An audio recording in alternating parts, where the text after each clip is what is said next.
కాంగ్రెస్ ప్రభుత్వం వచ్చిన తర్వాత 6 గ్యారంటీల పథకాలన్నీ తీసుకొచ్చింది సార్. మహాలక్ష్మి ఇవన్నీ కూడా. ఈ పథకాలు ఏదైతే ఉన్నాయో అవి ఇప్పుడు లోకల్ బాడీ ఎలక్షన్స్‌లో ఎంతవరకు ప్రభావం చూపుతాయనుకోవచ్చు?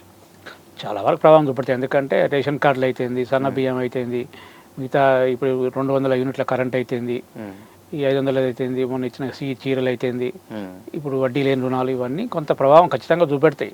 చూపెట్టకుంటే ఎందుకుంటే ప్రజలకు ఎంతో కొంత డైరెక్ట్ బెనిఫిట్ అవుతుంది. ప్రతి గ్రామంలో దాదాపు 70-80% మంది 200 యూనిట్ల లోపే కరెంటు వాడుతూ ఉంటారు. గ్రామాలలో తక్కువ వాడకం ఉంటుంది కాబట్టి అందరూ ఆ స్కీమ్లోకి వస్తారు. వాళ్ళ కరెంటు రావట్లేదు అనేది. సన్న బియ్యం అయితే రేషన్ కార్డులు పెద్ద ఎత్తున 10-15 లక్షల రేషన్ కార్డులు ఇచ్చారు. రేషన్ కార్డులలో కొత్త మెంబర్స్ యాడ్ అయ్యారు. ఇలాంటి రకరకాలు చేసినట్టుగా వాళ్ళు ఏం చేసారో వాళ్ళు చెప్పుకుంటారు. వాళ్ళు ఏం చేయలేదని ప్రతిపక్షం చెప్తుంది.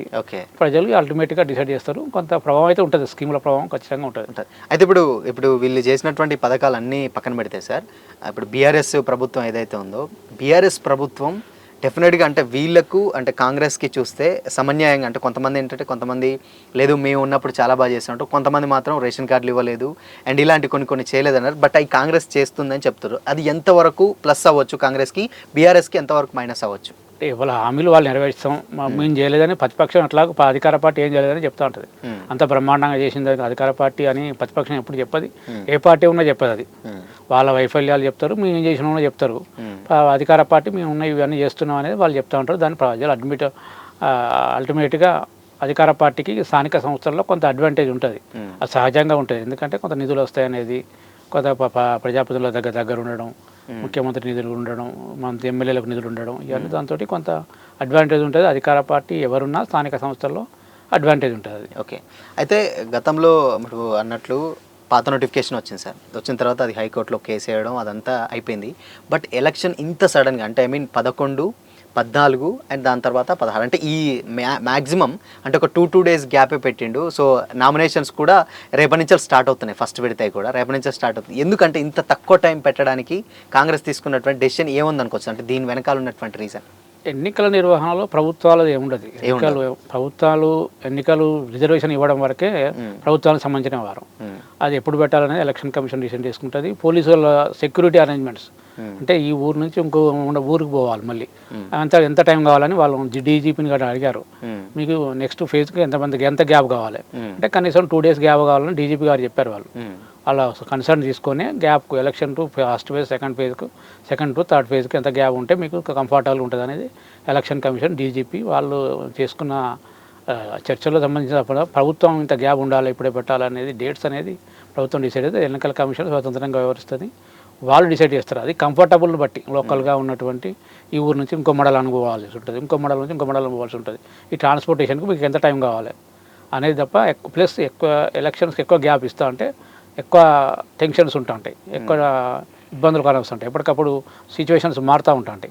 కాబట్టి తొందరగా ఓడియడానికి ఎక్కువ ప్రయత్నం చేస్తుంటాయి అధికార పార్టీ, అధికార యంత్రాంగం. ఎందుకంటే పొలిటికల్గా గొడవలు అవుతూ ఉంటాయి, ఇంకెక్కువ ల్యాంగ్ గ్యాప్ తీసుకుంటూ ఉంటే ప్రజలకు కూడా ఖర్చు ఎక్కువ పెరుగుతూ ఉంటుంది, క్యాండిడేట్లకు ఎక్కువ గ్యాప్ వస్తూ ఉంటాయి. తక్కడంగా ఓడియడానికి ఎక్కువ ప్రయత్నం చేస్తూ ఉంటారు. డీజీపీని అంటే పోలీస్ ఫోర్స్ ఎంత మీకు కావాలనే దాన్ని బట్టే టైం డిసైడ్ చేసే తప్ప తొందర ఏం లేదు. ఇప్పటికే 21 నెలలు లేట్ అయింది కాబట్టి ఒకసారి నోటిఫికేషన్ ఇచ్చి రద్దు అయింది. కాబట్టి తొందరగా చేయాలనేది ఆల్రెడీ అంతకుముందు రెడీ అయి ఉన్నారు. కాబట్టి ఇప్పుడు అరేంజ్మెంట్స్ కోసం పెద్దగా టైం తీసుకోవాల్సిన అవసరం లేదు. ఎందుకంటే 1-2 months బ్యాక్ అంతా రెడీ ఉంది కాబట్టి దానికి ఎక్కువ టైం లేకుండానే ఎలక్షన్ నోటిఫికేషన్ ఇచ్చారు. అది ఎలక్షన్ కమిషన్ సంబంధించిన వారం. ప్రభుత్వం ఇప్పుడే పెట్టండి అనేది ఉండదు. ఓకే. సో అయితే ఇప్పుడు మహిళల విషయం చూసుకుంటే సార్, మహిళలకు కూడా సేమ్ రిజర్వేషన్స్ వాళ్ళకు ఉన్నటువంటి కోట ఇచ్చి ఇప్పుడు మన దాని తర్వాత ఇంకొంచెం మహిళలకు మేము పెద్దపీట వేస్తామని కూడా కాంగ్రెస్ పార్టీ చెప్తా ఉంది. సో ఈసారి మహిళా రిజర్వేషన్స్ ఎలా అంటే వాళ్ళు చెప్పిన దానికి ఎలా ఉన్నాయనుకోవచ్చా? కన్విన్సింగ్గా ఉందా వాళ్ళు చెప్పినటువంటి? మహిళా రిజర్వేషన్ అనేది లాస్ట్ 20 years నుంచి 50% రిజర్వేషన్ అమలవుతుంది. 50% స్థానిక సంస్థల్లో రిజర్వేషన్ అమలవుతుంది. దానికి పెద్ద అంటే ఎక్స్ట్రా నాకు వస్తుంది. కొన్ని జిల్లాలలో 55-60% కూడా వస్తాయి. ఎందుకంటే వాళ్ళు జనరల్ సీట్లలో కూడా మహిళలను కొన్ని పెట్టిన సందర్భాలు, గెలిచిన సందర్భాలు ఉన్నాయి. కాబట్టి వాళ్ళు 50% కంటే ఎక్కువనే వస్తారు తప్ప తక్కువ రారు. అది రిజర్వేషన్ లాస్ట్ 20 years నుంచి అమలవుతుంది. అది సహజంగా అంటే కొత్తగా ఇది కాదు, 2005 నుంచి అమలవుతూనే ఉన్నది 50% రిజర్వేషన్ అనేది.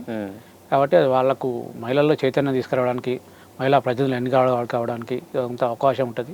మహిళా ప్రజలు చట్టసభలోకి రావడానికి ఇది ఒక బేసిక్గా మనం గుర్తించవచ్చు. ఓకే. సో అయితే ఇప్పుడు బేసిక్గా నార్మల్గా ఏంటంటే క్యాండిడేట్ అభ్యర్థులు సార్, ఇప్పుడు ఏదంటే లోకల్ క్యాండిడేట్స్ ఎవరైతే ఉంటారో వాళ్ళు ఎలక్షన్లో పోటీ చేయాలంటే ఎంత మేరకు ఖర్చు పెట్టాలి, లేకపోతే వాళ్ళకు అంటే కొంత లిమిట్ ఉంటుంది, ఇంతవరకే పెట్టాలి, అంటే సర్పంచ్ ఇంత పెట్టాలి, వార్డు మెంబర్ ఇంత పెట్టాలి, అండ్ అక్కడ ఓట్ బ్యాంక్ ఉన్నటువంటి సిచ్యువేషన్స్ ఉంటాయి. సో వాళ్ళు అభ్యర్థి ఎంత మేరకు ఓట్ బ్యాంక్ ఉన్న అభ్యర్థి ఎంతవరకు పెట్టొచ్చు, ఖర్చు విషయంలో ఎలా ఉంటుంది అనుకోవచ్చు? అంటే గ్రామాలలో సర్పంచ్లకు సంబంధించింది 5,000 జనాభా లోపు వాళ్ళకు అయితే ఒక తీరుగా ఉంటుంది, 5,000 లోపు పైన వాళ్ళకైతే ఒక తీరుగా ఉంటుంది. 5,000 జనాభా పైన ఉన్న గ్రామాలలో 2.5 లక్షల వరకు సర్పంచ్ పెట్టవచ్చు. 2.5 లక్షల వరకు దాటొద్దు. 5,000 లోపు ఉంటే 1,50,000 1.5 lakh వరకు పెట్టుకోవచ్చు. అంటే 1,50,000 లోపు ఖర్చు పెట్టవచ్చు. 5,000 ఓట్ బ్యాంక్ ఉంటే 1,50,000 లోపు ఖర్చు పెట్టాలి. 5,000 కంటే ఎక్కువ ఉంటే 2.5 లక్షలు, 5,000 జనాభా కంటే తక్కువ ఉంటే 1,50,000 వరకు పెట్టవచ్చు. అది 2011 జనాభా లెక్కల ప్రకారం. ఓకే, అది ఆ జనాభా లెక్కలే క్రైటీరియా, అంతకంటే ఒక పెట్టడానికి లేదు. అది అఫీషియల్ అమౌంట్, అది అఫీషియల్ అమౌంట్ ఎవరు కూడా దాదాపుగా అంత చూపెట్టరు. దాదాపు 45 గ్రామాలు. చాలా అంటే ఆబ్వియస్లీగా ఇండైరెక్ట్ గా చాలా అవుతుంటాయి కదా అన్అఫీషియల్ అమౌంట్ తప్ప అఫీషియల్ అమౌంట్ ఎక్కడ చూపెట్టరు ఇదంతా. ఎందుకంటే మద్యం తాగడం అనేది, మద్యం చూపించడం అనేది ఎక్కడ అఫీషియల్ లెక్కకు రాదు. అది అలా పెట్టే భోజనాలు అవుతుంది, ఇంకా వేరే రకరకాల ఖర్చులు అన్అఫీషియల్ అమౌంట్ అయితే తప్ప అఫీషియల్ అమౌంట్ కిందకి రాదు. ఆ లెక్క ఒకవేళ ఆ లెక్క చూపెట్టినా ఆ డిస్క్వాలిఫై అవుతారు తప్ప అది లెక్కలోకి రాదు. ఓకే,